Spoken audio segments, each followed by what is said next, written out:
Welcome aspirants. हर एक building को civil engineer and architect की जरूरत होती है। वैसे ही कभी आपने इमेजिन किया है कि हमारे इकोसिस्टम को भी किसी आर्किटेक्ट की जरूरत है? We have forest and multiple species act as architect in forest. There is one species or one symbiotic association known as coral reef. Coral behaves as an architect of that combination.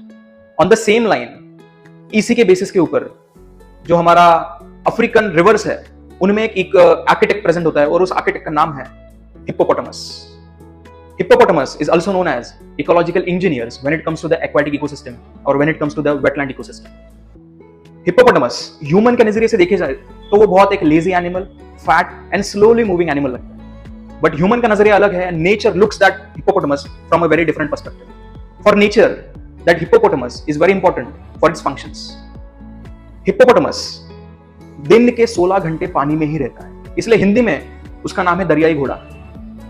वो 16 घंटे दिन के पानी में रहता है. लेकिन there is one interesting fact, वो रात के टाइम बाहर निकलता है, रिवर से, वेटलैंड से बाहर निकलता है. बाहर निकलने के बाद वो ग्रासलैंड में इधर उधर घूमता है और घास चरने लगता है रात के टाइम अंडर द मूनलाइट. और जैसे ही रात खत्म होने को आती है, he then enters into that aquatic ecosystem once again. इसमें एक इंपॉर्टेंट ट्विस्ट है.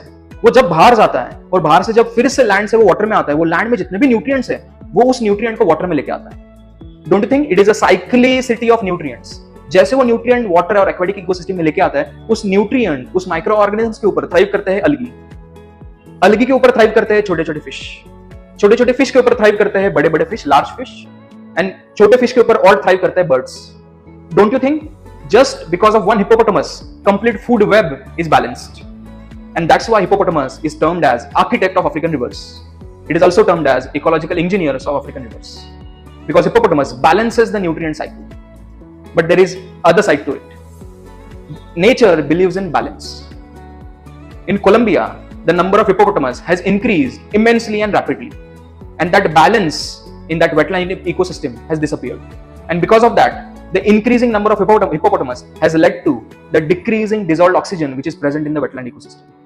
जब भी पानी के अंदर का ऑक्सीजन लेवल कम होता है तो पानी के अंदर का जितना भी इकोसिस्टम है, बायोटिक चीजें होती है, वो थ्राइव करना बंद कर देती है. They become dead. जैसे ही वेटलैंड के इकोसिस्टम के अंदर का बायोटिक चीजें डेड होना चालू होता है, वो वेटलैंड इकोसिस्टम अल्टीमेटली डेथ की तरफ चलना चालू कर देती है. In short, anything which is large or high in quantity is always going to disturb you or always going to play a destructive role when it comes to the ecosystem conservation. Hippopotamus is not just an animal, it is beyond that animal.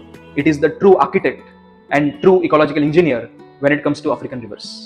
Thank you.